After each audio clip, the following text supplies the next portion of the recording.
Amén. Pastor, una pregunta honesta, ¿qué tiempo tengo? Ok. Muy bien, hermano, vamos a ir a la palabra del Señor y yo quisiera, le estuve preguntando a su pastor cómo manejan esta dinámica, porque sé que en unos minutos también tenemos predicación y siento mucho por ustedes que tengan que escucharme tanto tiempo, pero es lo que hay, hermano, no hay más nada.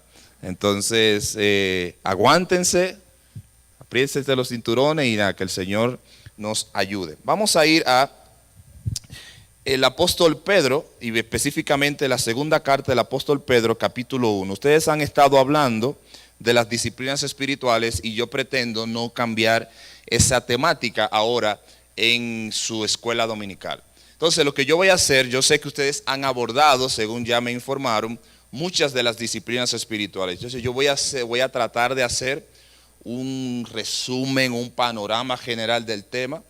Eso va a ser parte de lo que vamos a hacer. También quiero invitarles a que se sientan libres. Voy a pedir a veces que me ayuden en la lectura. No quiero hacer esto una predicación. La predicación la vamos a hacer un poquito más tarde. Pero quisiera que nos sintamos como si estuviéramos en un aula. Incluso yo quisiera que alguien nos pueda leer 2 de Pedro, capítulo 1, desde el versículo 2 hasta el versículo 15. Yo quisiera que alguien pueda ponerse de pie y pueda ayudarme con esa lectura.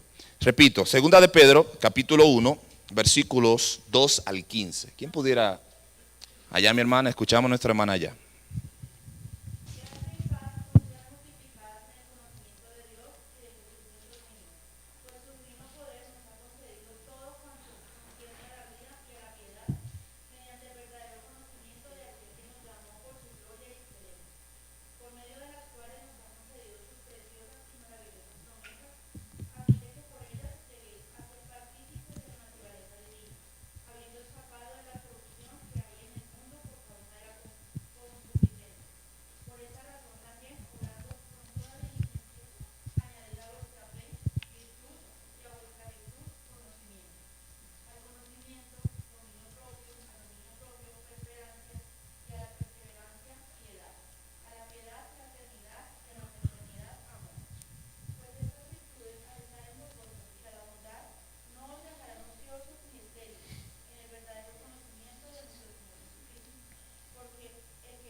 Amén. Gracias, mi hermano. Dios bendiga su palabra. ¿Por qué que tomamos este texto? Porque cuando yo hablo de disciplinas espirituales, una de las cosas que regularmente nosotros olvidamos como creyentes es que las personas tienen una percepción de la vida cristiana muy romántica, muy de películas, muy de lo que los medios visuales nos presentan. Muchas veces las personas entienden que venir a la iglesia tiene un sentido de sentarme a simplemente meditar como hacen los monjes tibetanos y dedicarnos allí horas y horas a mirar hacia el cielo sin ningún afecto hacia la vida. Cuando nosotros vamos a la historia de la iglesia, hacia inmediatamente el siglo I, la iglesia comenzó a diversificarse y comenzaron a existir lo que conocemos como los monasterios. Y los monasterios no eran más que una manera en la que muchas personas comenzaron a entender que la manera de separarse de la pecaminosidad y de la maldad del mundo era irse a un lugar apartado y allí meditar y vivir y conforme a las escrituras leerla de día y de noche. Pero un problema que tenemos nosotros al entender la vida cristiana de esa manera es un pequeño problema. Es que mientras tú tratas de alejarte del pecado, no te olvides de que el pecado va contigo. El pecado no es algo externo. O sea, si tú te vas a un monasterio, es como que tú dijeras, bueno, me voy a un monasterio, en una montaña aquí en Bogotá, voy a crear una iglesia separatista y vamos allí a hacer una comunidad de creyentes santos y perfectos. Déjeme decirle que eso no va a funcionar. No va a funcionar primero porque a lo que usted se está separando, usted lo tiene dentro de sí. Somos pecadores todos nosotros. Si usted de una manera u otra quisiera crear algún tipo de impacto en la vida de aquellos que les rodean, para mí las palabras de Cristo en Juan 17 son hermosas en esto. Jesús dijo, no te ruego, orando al Padre, que lo quites del mundo, sino que los guardes del mal. O sea, Jesús pudo haber orado, Señor, yo me voy. Dame a tu pueblo. Dame a los que son tuyos. En ese capítulo 17, en los primeros versículos, Jesús comienza orando, Señor, a los que me diste, esos mismos te estoy entregando. Es una especie de expresión que explica cómo Jesús había hecho la voluntad del Padre y que ahora Él iba a la presencia del Padre y Él había hecho el trabajo que el Padre le había enviado. Entonces Él dice, Señor, uno de mis deseos, una de mis oraciones es que aquellos que se quedan, por favor, tú los cuides. En el capítulo 13, vamos a volver a Pedro ahora, estoy haciendo el contexto. En el capítulo 13 de Juan, por primera vez los discípulos entendieron que Jesús se iba. Jesús se lo había dicho muchas veces, Jesús le había dicho a los discípulos muchas ocasiones, yo me voy, tengo que irme al Padre, tengo que regresar. Y ellos no entendieron. Pero en el capítulo 13 tenemos uno de los eventos que marcaron la historia de la iglesia, que es la Santa Cena. Y en la Santa Cena Jesús hace una de las más grandes y profundas exclamaciones que podemos encontrar en la Biblia. Primero, Él denuncia al traicionero de Judas. Número 2, le dice en la cena a los discípulos que estaban con Él que Él no regresaría más. Y como algo de inmediato los discípulos hicieron clic, dijeron, Señor, ¿quiere decir que ya no te veremos? Hermanos, recuerden, el ministerio de Cristo humanamente en ese punto de su ministerio estaba en el mejor momento. ¿Por qué decimos que estaba en su mejor momento? Porque la gente venía a Cristo, ya el nombre de Cristo era conocido. Donde quiera que Cristo estaba, las multitudes le seguían. Recordemos, unos capítulos antes Jesús había alimentado a más de 5,000 personas y la gente no tuvo ningún reparo en cruzar el lago de Genesaret y cruzar hacia el otro lado para buscar a Jesús. O sea, el ministerio humanamente estaba en su mejor momento. Y los discípulos dijeron, Señor, pero este es el mejor momento de nuestro ministerio. Después de haber pagado el sacrificio y las inclemencias del ministerio, ahora que estamos en nuestro mejor momento, tú dices que te vas. Eso es difícil, hermano. Después que ya hemos agotado toda la fase de darnos a conocer, ahora dices que te vas. Y en el capítulo 14, si quieren pueden ir anotando esos capítulos, versículo 1, Jesús le dice, no se turbe vuestro corazón. ¿Recuerdan eso? ¿Creéis en Dios? Creéis también en mí. Pero él le dice algo más, porque en la casa de mi Padre muchas moradas hay. Y él dice, si yo no me voy, no los puedo llevar. Eso es lo que él dice. No los puedo llevar, no les puedo enviar al Consolador, de manera que déjenme ir. Porque sea la buena o la mala, yo me voy. O sea, ustedes no pueden detenerme, yo me voy ahí como quiera. Pero fíjense que en esa secuenciación, Jesús pudo, viendo ese versículo, capítulo 14, versículo 1, Juan lo que está diciendo, Juan quien también estuvo ahí, se escucha bien, ¿verdad, hermano? Sí. Juan que también estuvo ahí dice, que Jesús dijo, no se turbe vuestro corazón. Algunas versiones dicen, no se preocupen, porque estaban preocupados. Es como que el pastor dijera ahora, bueno, mira, me voy con José Rafael para Santo Domingo. Pastor, ¿cómo así? Espérese. Él no me ha dicho nada, es solamente un ejemplo. Pastor, ¿cómo así? No se turbe vuestro corazón.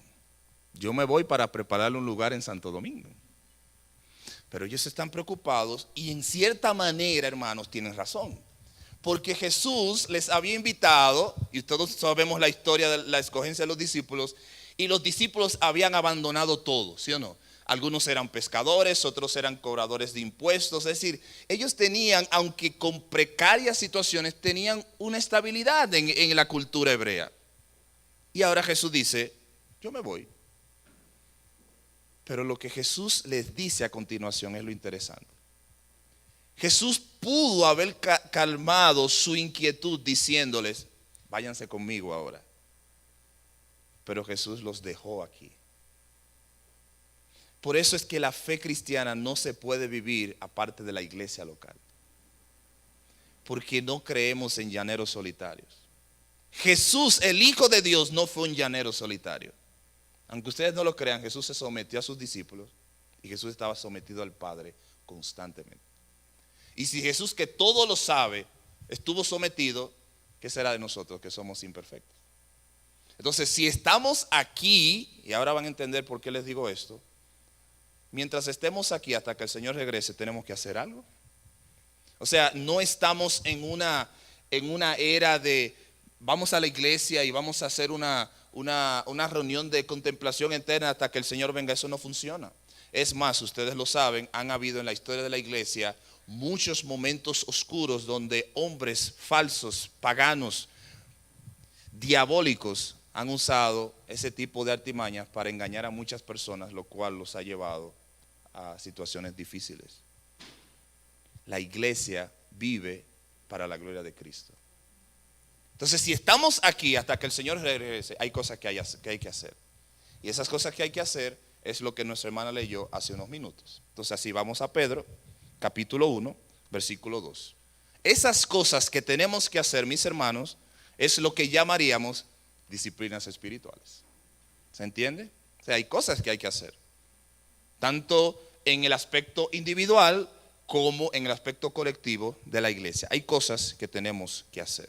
Y lo primero que dice Pedro, síganme la lectura, versículo 3, y vamos a subrayar esa introducción allí. Pedro dice, estoy leyendo en la Biblia de las Américas, pues su divino poder nos ha concedido todo cuanto concierne a la vida y a la piedad. Lo voy a repetir. Pedro dice, por el poder divino de Dios, Él nos ha dado todo, esa palabra todo, subráyela, todo cuanto concierne a la vida y a la piedad. Es decir, Pedro está diciendo, hermanos, todo lo que tú necesitas para crecer mientras Cristo regrese, tú lo tienes a tu alcance. ¿Estamos claros? Eso dice la Biblia. Todo lo que tú necesitas para madurar en el Señor, para alcanzar los propósitos de Dios, Dios lo ha puesto a tu alcance. Es decir, mencióname algo que usted necesitaría y Dios lo ha puesto a su alcance. Evidentemente, el texto no está diciendo que Él ha provisto todo lo que usted necesita para ser rico y millonario, ni para ser conocido, ni para ser famoso. Él dice, todo lo que concierne a la vida y a la piedad. Y Él está escribiendo es a los creyentes. De tal manera que lo que Él va a introducirnos de ahora en adelante es lo que desde la concepción de un discípulo de Cristo, como fue Pedro, es lo que nosotros necesitamos. Pero esta parte, hermano, de las escrituras, de ese versículo, es el fundamento de las disciplinas espirituales. ¿Por qué? Porque nosotros tenemos que estar confiados de que Cristo tiene el propósito de darnos a nosotros un sentido de la vida hasta que Él regrese. Nosotros no estamos sin propósito, nosotros tenemos un propósito. Una de las preocupaciones que tienen muchas personas que no son cristianas es que si yo me hago cristiano, voy a tener que dejar, y comienzan a relatar una lista de cosas que tienen que dejar. Pero la vida cristiana no necesariamente son cosas que tú tienes que dejar, sino todo lo que Cristo tiene para ti. Y una de esas cosas, dice el versículo 3, es que Él dice, todo lo que concierne a su divino poder, todo lo que proviene de su divino poder, nos ha concedido para la vida y la piedad. Y dice el versículo 3, ¿mediante qué? Mediante el verdadero conocimiento de aquel que nos llamó por su gloria y excelencia. Ahora yo quisiera que tomen nota de algunas cositas breves. Número 1, ¿cómo definiríamos entonces eso que Cristo nos ofrece? Es decir, cómo definimos las disciplinas espirituales. Le voy a dar dos definiciones muy breves. Número uno, las disciplinas espirituales son prácticas, lo voy a decir al paso por si alguien quiere tomar nota. Las disciplinas espirituales son prácticas que nos ayudan a desarrollar nuestra vida de piedad. Las disciplinas espirituales son prácticas que nos ayudan a desarrollar nuestra vida de piedad. Número dos, el objetivo principal de las disciplinas espirituales es traer propósito a la vida del creyente hasta que Cristo regrese. El propósito de las disciplinas espirituales es traer propósito a la vida del creyente hasta que Cristo regrese. En pocas palabras, nosotros estamos como iglesia de Cristo, comprendiendo que todo lo que tú necesitas está a tu alcance para crecer. Por eso no hay excusas. Por eso no tenemos nosotros la excusa de decir, mira, yo no he podido crecer por tal motivo. Mencióname algo. Necesitas orar, la oración está a tu alcance. Necesitas leer la Biblia, no tienes Biblia, hermano, si no hay, hable con el pastor. O sea, todo lo que tú necesitas está a tu alcance. Sin embargo, muchas personas confunden las disciplinas espirituales como si fueran un acto meramente humano. El versículo 3, donde nos estamos quedando por ahora, dice que esto que está a nuestro alcance proviene del divino poder del Señor. Ayer hablamos de eso en la iglesia del pastor Álvaro. Es decir, tú puedes vivir tu vida cristiana de muchas maneras si tú quieres, pero la única manera correcta en la que se vive es dependiendo de nuestro Señor Jesucristo. Porque si tú dices, yo quiero orar mucho, yo quiero leer la Biblia, fui motivado por el sermón del domingo, yo quisiera salir de la iglesia y hacer todo lo que el pastor me está invitando a hacer. Bueno, yo te quiero decir algo rápido. Esa emoción es buena siempre y cuando vaya acompañado de la dependencia del Señor. Es como el pastor Otto dice muchas veces, la velocidad es buena si vas en el camino correcto. ¿O no? Porque si tú vas, no conozco mucho sus ciudades, pero si tú vas a una ciudad de aquí de ustedes, tú dices, mira, yo me estoy dirigiendo hacia, digamos una ciudad, ayúdame. Está lejos Barranquilla. Bueno, Barranquilla. Voy hacia Barranquilla. Son como 7, ¿cuántos días son de camino? 3 días. ¿Cuántos días son acá Barranquilla? Aquí? En 18 horas usted da la vuelta a República Dominicana 3 veces, para que usted tenga una idea de donde yo vivo. Usted va hacia Barranquilla y usted dice, chofer, usted va muy rápido. Sí. ¿Usted está seguro para dónde va? Mire que usted va como a 150 kilómetros por hora. No, despreocúpese.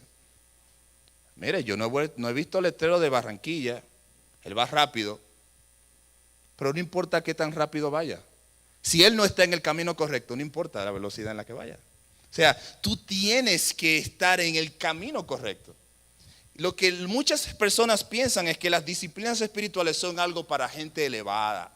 Eso es para el pastor o el liderazgo. Eso es para gente que esté estudiando. Hermano, las disciplinas espirituales, estoy aquí hablando de la palabra de Dios, segunda de Pedro capítulo 1 versículo 3, es para la iglesia de Cristo. Es para que usted madure, es para que usted crezca. La vida cristiana no es simplemente unas vacaciones celestiales. Hay cosas que hacer y vamos a llegar ahí más adelante. Pero dice que esto fue propósito de Dios, versículo 3. Su divino poder nos ha concedido todo cuanto concierne a la vida y a la piedad. No son cosas materiales a lo que Pedro se refiere, sino la vida espiritual activa y con propósito. Muchas veces las personas entienden que el propósito de las disciplinas espirituales es hacernos cristianos más secos y ortodoxos. Eso no es verdad. Yo decía ayer eso también. Muchas personas tienen la concepción que mientras más tú estudias, estoy refiriéndome a todo lo que concierne a la vida cristiana, tú te conviertes en una persona menos piadosa. Eso no es verdad. Eso no es verdad. ¿Qué yo tengo aquí? La Biblia, ¿verdad? Y para usted entender la Biblia, ¿qué tiene que hacer? Hay que leerla. O sea, no hay forma A no ser que luego creen un chip que se lo pongan en el cerebro, pero aún así, ojalá que el Señor haya venido antes de eso. Pero hasta ahora, para usted conocer a Dios, tiene que leer. Y ya leer es una disciplina. ¿Sí o no? Y yo sé, y voy a hablar de mi contexto, y quizá en Latinoamérica podría ser eso algo general con sus excepciones, tenemos un gran problema de lectura. Y los maestros y en las escuelas se sufre mucho eso. Y más aún en el tipo de generación en la que nosotros vivimos, donde somos más dados a la experiencia que a disciplinarnos en ciertas prácticas. Es decir, nosotros somos una sociedad ya, o sea, no hay forma de evitarlo, esta es la sociedad en la que vivimos, en la que lo expreso tiene más valor que lo que toma tiempo. Y si hay algo que no puede cambiarse, es el tema de que la vida espiritual se ejerce con paciencia, con mucho cuidado y hasta con sangre a veces, implicando el sacrificio que esto amerita. Por eso, no es cierto que las disciplinas espirituales te hacen menos piadoso. Todo lo contrario, mi hermano.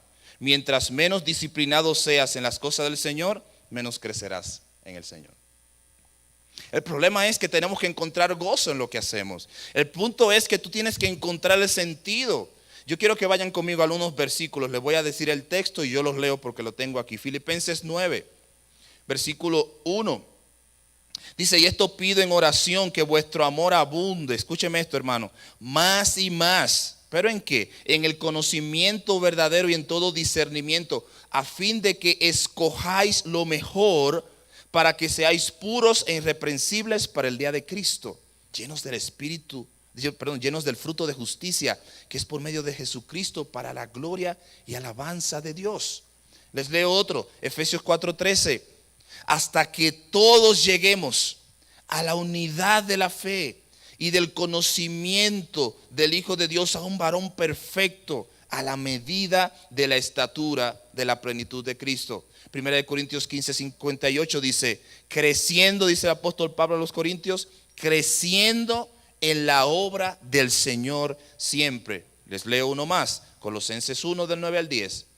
Por esta razón, también nosotros, desde el día que lo supimos, no hemos cesado de orar por vosotros y de rogar que seáis llenos del conocimiento de su voluntad en toda sabiduría y comprensión espiritual, para que andéis como es digno del Señor, agradándole en todo, dando fruto en toda buena obra y creciendo en el conocimiento de Dios.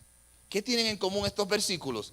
Que hay una unidad de pensamiento en todo el Nuevo Testamento, de que toda la iglesia, todos los creyentes nacen en Cristo con la finalidad de crecer hasta la medida de la estatura de la plenitud de Jesús.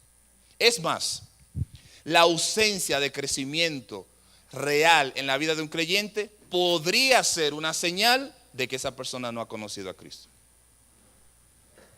¿Por qué? Porque el que conoce a Cristo quiere conocer más de Cristo.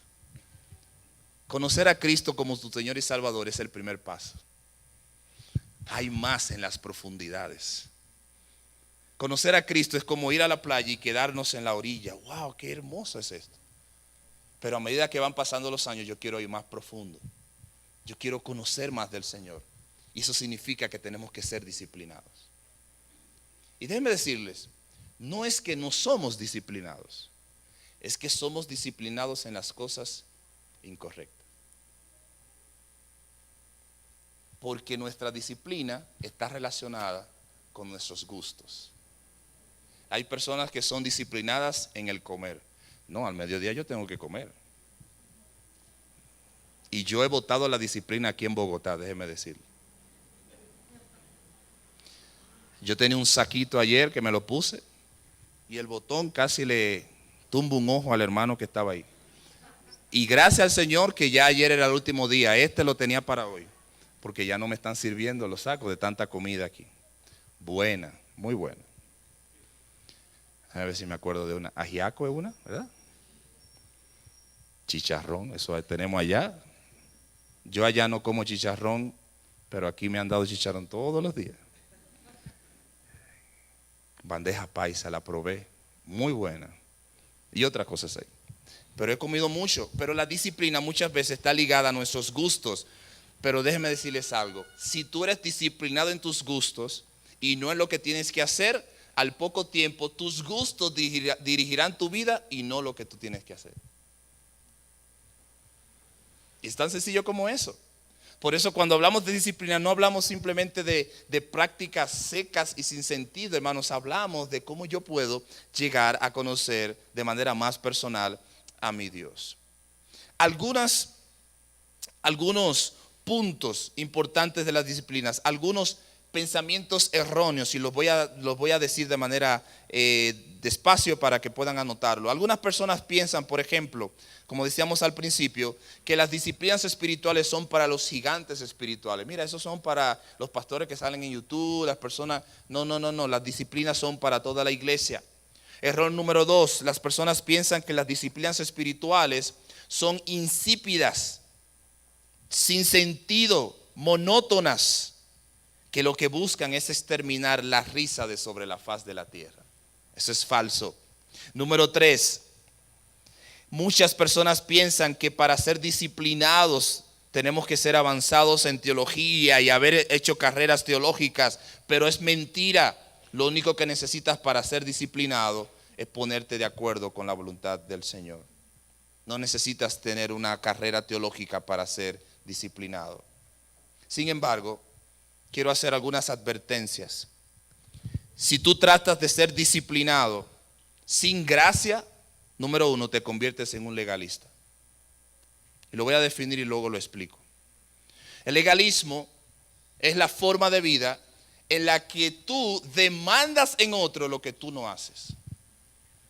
Cuando Jesús vino y predicó aquel famoso sermón del monte, lo que constituiríamos como su fundamento teológico, en el último versículo, sus últimas palabras en el sermón del monte fueron referenciados a: muchos me dirán en aquel día, Señor, Señor, en tu nombre hicimos esto, en tu nombre echamos fuera demonios, en tu nombre hicimos aquello. Y él les dijo: nunca os conocí, apartaos de mí, hacedores de maldad. ¿Han leído eso, verdad? Eso es en el sermón del monte. ¿Por qué Jesús dice eso? El sermón del monte va desde el capítulo 5 de Mateo hasta el capítulo 7. Jesús dice eso porque quienes le estaban escuchando no todos eran discípulos. Incluso entre algunos de sus discípulos habían personas que estas palabras les causaron roncha. No sé si roncha es una palabra fea aquí, pero perdónenme. Les causaron preocupación. ¿Por qué? Porque cuando tú has estado expuesto a las palabras del Hijo de Dios y el Hijo de Dios termina con esta amonestación, esto te causa cierta preocupación. Y fíjense lo interesante de estas palabras. Y quiero ir con mucho cuidado. ¿Qué es lo que Jesús dice allí? Que en aquel día muchos habrán evangelizado, muchos habrán hecho esto. Y a mí lo que me sorprende es que habrán echado fuera demonios. ¿Sabe qué implica eso? Los demonios no responden a una persona que no tenga autoridad espiritual.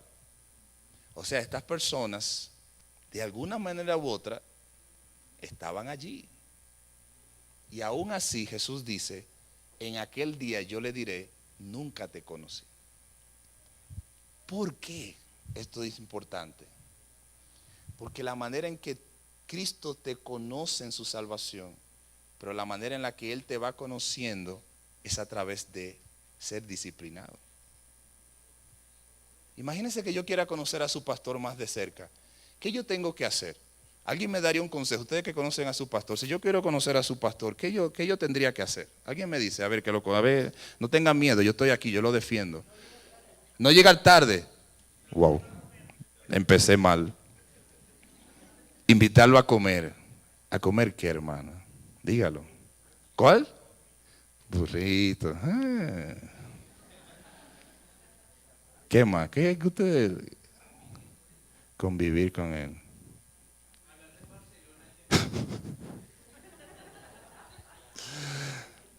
Yo debo pararlo aquí porque se está poniendo complicada la cosa.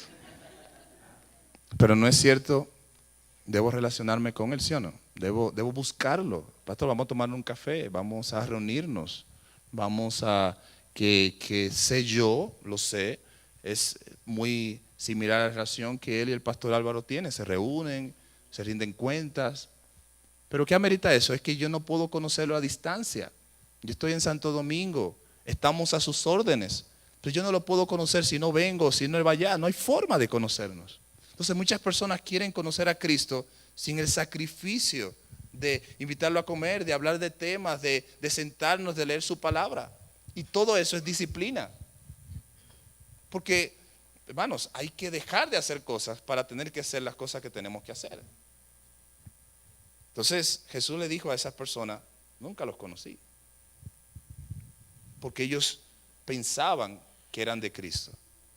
Y déjenme decirles algo, lo mejor que puede pasar para una persona no es conocer a alguien, sino que te conozcan. Mucha gente dice,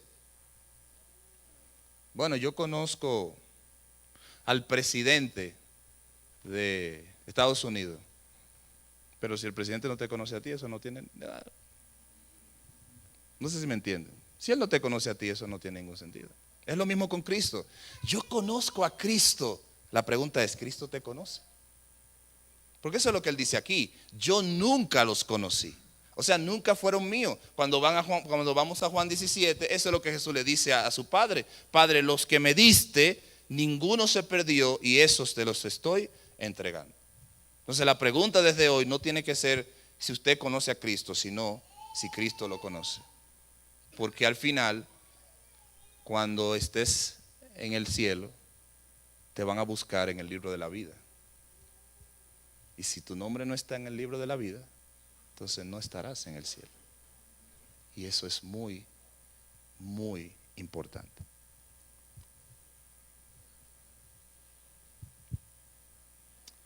Número 2.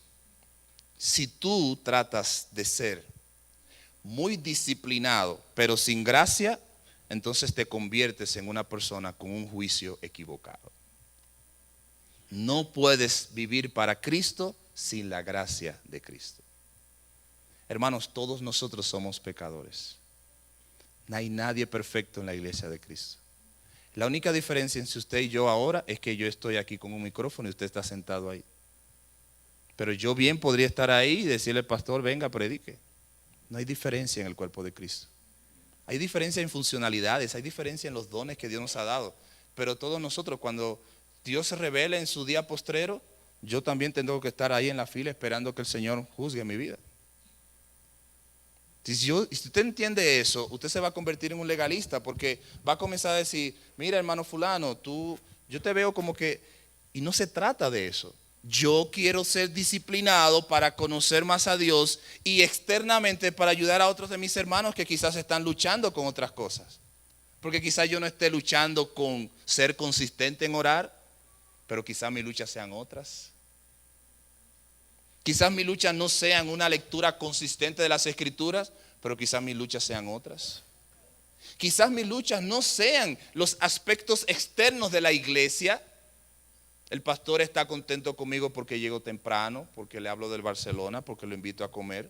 Pero en mi familia yo trato mal a mi esposa y a mis hijos. Entonces, si queremos alcanzar la perfección, tenemos que empezar reconociendo que no podemos hacerlo. Porque es cuando nos morimos, es cuando nos perdemos, es cuando le decimos, Señor, no podemos, que el Señor nos da de su fuerza, porque al final no podemos.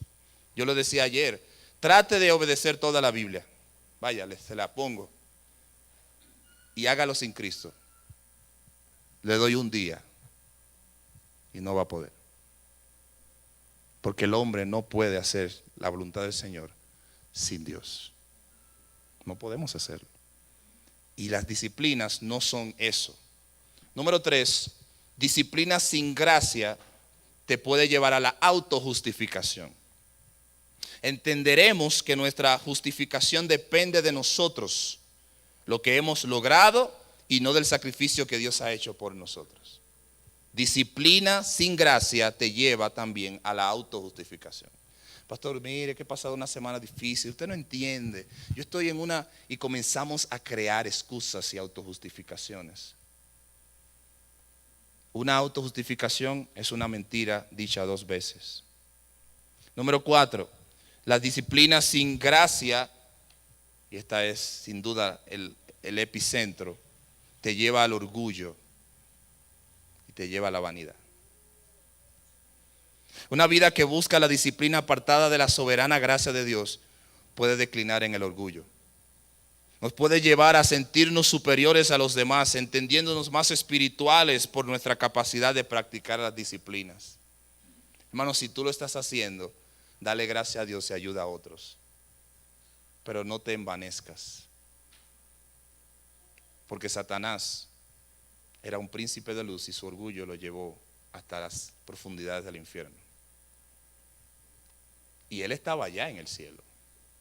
Él estaba contemplando lo que tú y yo contemplaremos por la eternidad. La caída de David fue el orgullo. La caída de Salomón fue el orgullo. El pecado de Adán y Eva constituyó una aberración. O sea, el orgullo está dentro de nuestro ADN. Número 5. Si tratas de hacer las disciplinas espirituales sin gracia, eso te puede llevar a estar depresivo espiritualmente. Y voy a explicar qué significa eso. Te conviertes en una persona desanimada, que puede venir al ver que al pasar de los años y a pesar de tu esfuerzo, no logras llegar a donde quieres. Y luego comienzas a enfatizar en aquellas áreas de tu vida.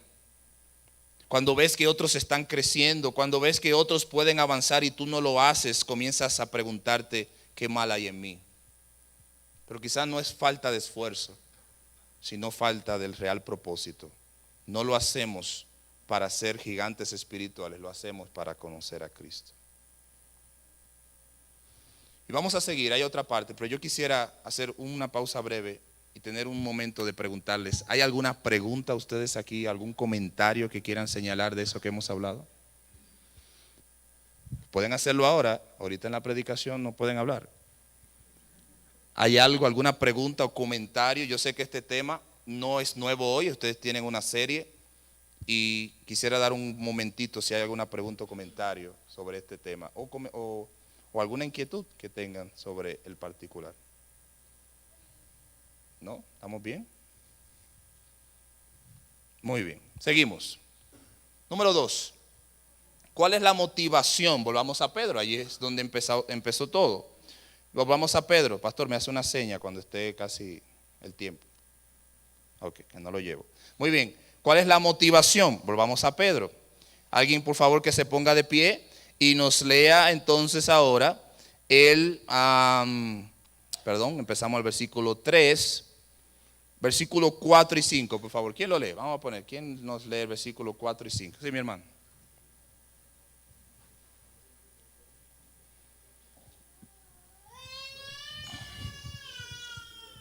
Sí, es segunda de Pedro 1, del 4 al 5.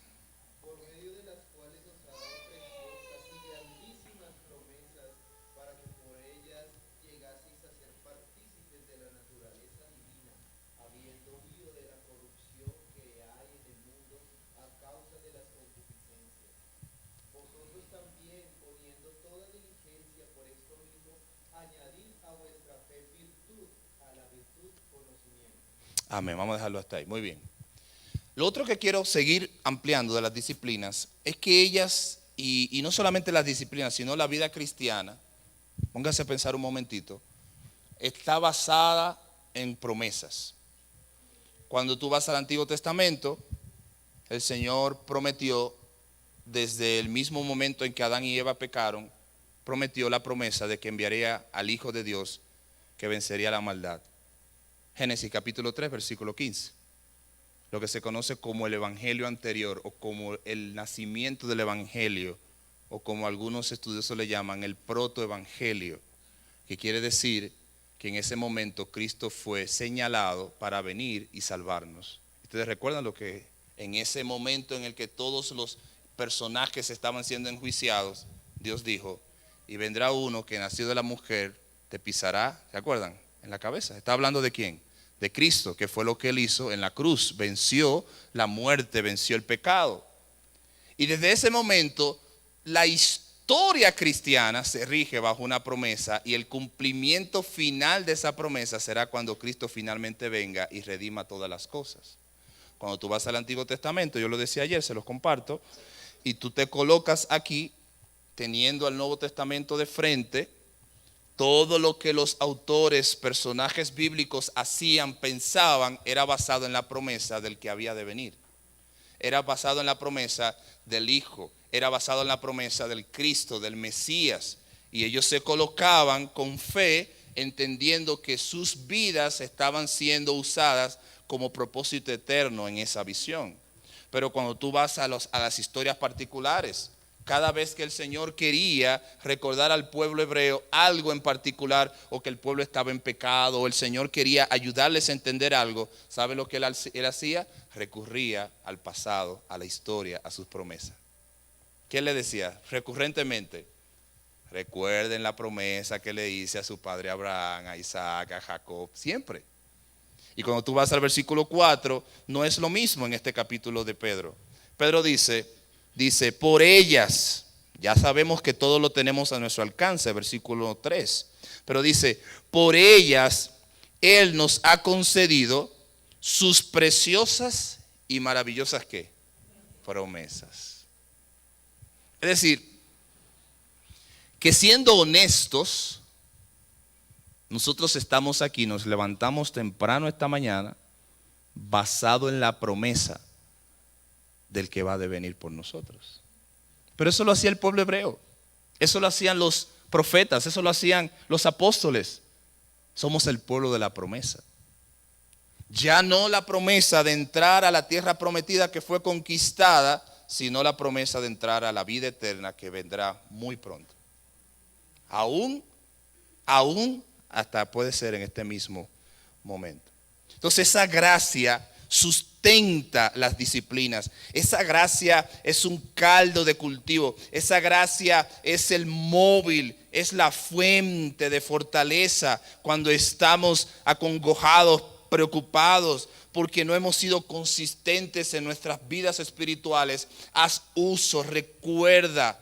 Ora al Señor, el Señor dile, Padre, yo quiero hacer uso de tus promesas. Versículo 4, y estas promesas son preciosas y maravillosas, porque nadie ha prometido lo que Dios ha prometido, aún a pesar de nuestro pecado. Entonces la fuente del ejercicio de las disciplinas espirituales son las promesas del Señor. Pero esa es como la parte teórica.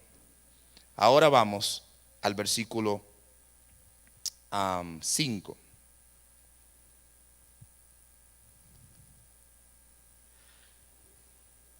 Por esta razón, ¿por cuál razón, hermano? Por todo lo dicho anteriormente.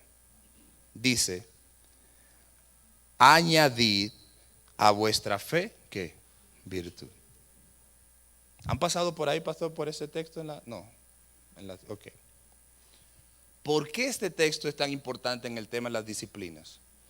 Porque ya nosotros, entiendo yo, hemos hecho el esfuerzo de comprender la razón, la teoría, lo interno, el propósito, el fundamento doctrinal de las disciplinas. Pero ahora Pedro a esta iglesia le está diciendo, no es suficiente la contemplación, no es suficiente la meditación allí de la divinidad, tenemos que hacer algo. Y es esta la dinámica, el balance, el equilibrio que muchos creyentes no entienden de la vida cristiana. No lo entienden en los aspectos prácticos y no lo entienden en los aspectos más generales. Por ejemplo, que un hermano o una hermana venga donde el pastor y diga, pastor, mira, me despidieron del trabajo la semana pasada, estamos en una situación difícil en la casa. Inmediatamente, si fuera a mí, yo le diría, hermano, vamos a orar. Vamos a, no orar, yo te voy a dar seguimiento, vamos a orar.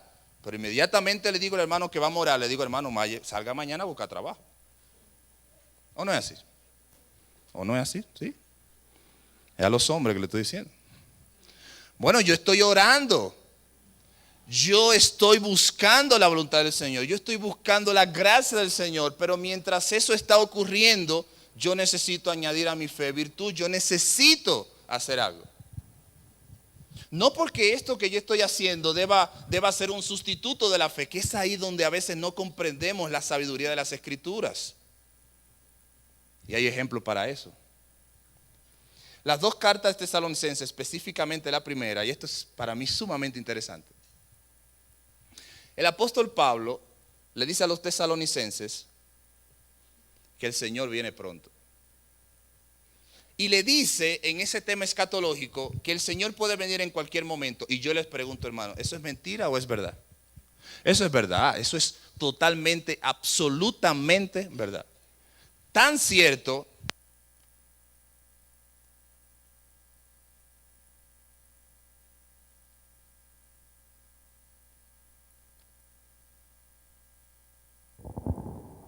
esa es la seguridad que nosotros tenemos que tener.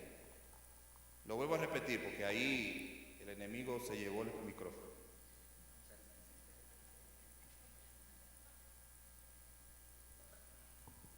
Yo estaba en Barranquilla y uno lo hace en chiste porque uno sabe las situaciones, ¿verdad?, históricas de la iglesia.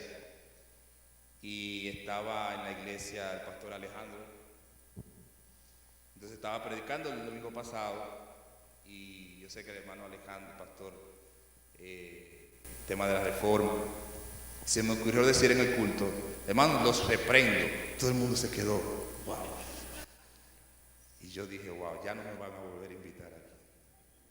Entonces cuando llegamos el sábado y regresamos y vinimos el jueves para acá, desde el domingo que prediqué hasta el jueves, todos los hermanos que me decían, pastor, los reprendo. Eso fue, no se quedó eso. Pero bueno, ¿dónde estaba, hermano? Tesalonicense. Pablo le dice a la iglesia, el Señor viene pronto. ¿Eso es verdad o mentira? Es verdad, hermano. El Señor puede venir en cualquier momento. Ahora, ellos no entendieron algo.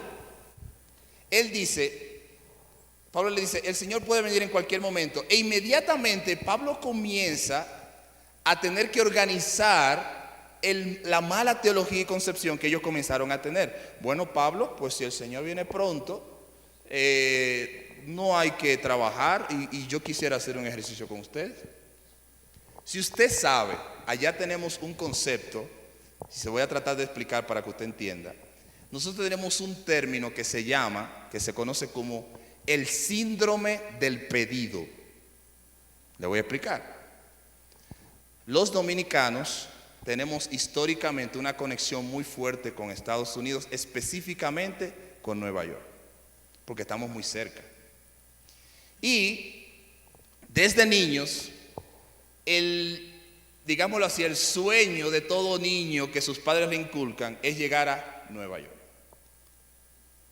Y cuando tú llegas a Nueva York, las personas, los dominicanos, estoy hablando de nosotros, entienden que Nueva York es Estados Unidos. Si tú vas a Miami y regresas a Santo Domingo y tú le dices, yo estaba en Miami, tú estabas en Nueva York, porque ellos creen que Estados Unidos solamente es Nueva York.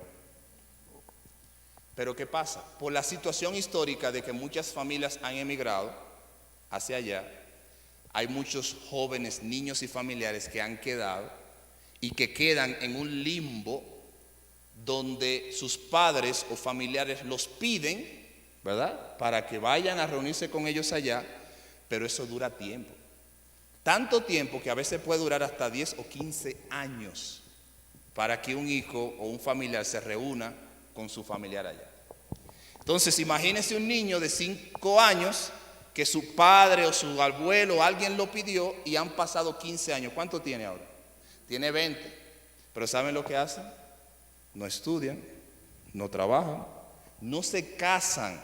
Porque cualquier cambio en su estatus puede influir en que se retrase su ida a Nueva York. ¿Entienden el sentido? Entonces, es el síndrome del pedido. Es el joven que está allá, pero no estudia y te dice, ¿qué tú haces? Yo estoy pedido. O sea, yo estoy esperando irme. Pero le pasan los años, hermano. Y ya cuando se va, es un hombre de 30, de 25 años. No estudió, no trabajó, no hizo nada. Ese no es el concepto de la vida cristiana. Es verdad que tú estás pedido, o sea, Cristo ya te compró, solamente estamos esperando que Cristo regrese. Pero mientras Cristo regresa, yo debo estar trabajando. yo debo estar en las disciplinas espirituales. Yo debo orar. Señor, ya tú me pediste, ya tú me salvaste. ¿Sabe lo que nos va a convertir? En personas sin fruto y sin gracia en la obra del Señor. Entonces esta iglesia de Tesalonicenses dijeron: Pablo, como el Señor viene muy pronto, no hay que trabajar. Y ustedes recuerdan un texto que dice: el que no trabaje no coma. Fue a los tesalonicenses, 5 minutos, fue a los tesalonicenses. Y Pablo tuvo que escribir tan fuerte a los hombres tesalonicenses y decirle: si ustedes no trabajan, no coman. Porque ellos tenían la concepción de que como ya el Señor los había salvado y venía muy pronto, quedémonos en una silla, extendamos las piernas y esperemos que el Señor regrese. Pero hermanos, esa es la esencia de por qué este tema es tan importante y que tampoco se habla en la iglesia. Es cierto que el Señor te ha salvado y Él puede venir en cualquier momento y su gracia te ha cubierto. Pero hermanos, hasta que eso pase, tienes que crecer y para eso tienes que disciplinarte en el Señor. Esa imagen para nosotros como cultura es muy, muy, muy entendible como dominicanos. Porque estos jóvenes andan por toda nuestra sociedad sin propósito. Muchos luego tienen que inquirir en la delincuencia porque simplemente están esperando que se cumpla su sueño de irse del país. ¿Tu sueño solamente es irte al cielo? Y cuando tú llegues al cielo, ¿a quién vas a buscar? ¿A alguien a quien tú no conoces? Cristo quiere que lo conozcamos aquí. Llegué al cielo. Oh Señor, ahora en la eternidad te conoceré. ¿Y por qué no lo conociste aquí? ¿Por qué no te dedicaste a conocerlo? ¿Por qué no te dedicaste a buscarlo? ¿Sabes lo que va a pasar? Que cuando llegues al cielo, llegarás a un lugar donde no conocerás a nadie. Porque Jesús te dirá: nunca te conocí, apartados de mí. Por este tema. Entonces esto es importante. Cristo te salvó, tú tienes la esperanza, es el fundamento. Y como ya estamos terminando, les leo esta secuencia para que se quede en sus mentes. Versículo 5. Dice: por esta razón, o sea, la razón cuál es, hermano, de creer en las promesas y de que el Señor nos ha dado todo. Fíjense que aquí hay dos promesas. Versículo 3 lo leímos ahorita. Todo lo que concierne a la vida y la piedad nos ha sido dado por su divino poder. Eso es una promesa, ¿verdad? Entonces él dice, basado en esa promesa, dice, versículo 5 y lo leemos: por esta razón añadid a vuestra fe virtud. O sea, tú tienes fe, has creído en Cristo. Bueno, pues vamos ahora al próximo paso. Número 2, a la virtud, ¿qué le añadimos? Conocimiento. La fe no es simplemente una retórica sin sentido, hay una base de conocimiento. Eso hablaba ayer en la iglesia el pastor Álvaro. Siguiente, al conocimiento añádale ¿qué? Dominio propio. Al dominio propio, perseverancia. Y a la perseverancia, piedad. Y a la piedad y a la fraternidad, amor. ¿Ven cómo termina en el amor? Y ahora con esto termino. Ojo, el texto no dice que esto es una escalera ascendente. El texto no dice que tú tienes que cumplir el primer paso para seguir al próximo, porque si no, esto fuera imposible de hacer. Me explico. ¿Qué dice la primera parte? Dice, añadid a vuestra ¿qué? Fe, añadirle ¿qué? Virtud. Tú dirías, bueno, yo tengo la fe, ok, ahora voy para la virtud. Bueno, pero todavía como que yo no tengo mucha virtud. Bueno, pero que... Y ahí te pasas años y no añades dominio propio, no añades perseverancia, no añades amor. No, no es una escalera. Lo que Pedro está tratando de decirnos es que al mismo tiempo yo estoy tratando y esforzándome para poder vivir conforme a todas estas disciplinas que él describe aquí en el capítulo 1. Porque si lo ves como una escalera, entonces no vas a ser una persona madura en el Señor. Vamos a orar. Señor Padre bueno, gracias te doy por esta enseñanza a tu iglesia.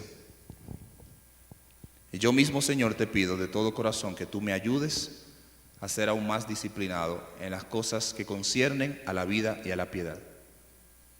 Porque necesitamos conocerte. Porque contigo es que estaremos por toda la eternidad. De manera que Si no te conocemos, estaremos frente a un extraño. Pero no, Señor, tú quieres que te conozcamos. Y yo te oro por esta amada iglesia, para que todo lo dicho hoy en esta mañana, de diferentes formas, en diferentes aspectos, oh Dios, tú puedas,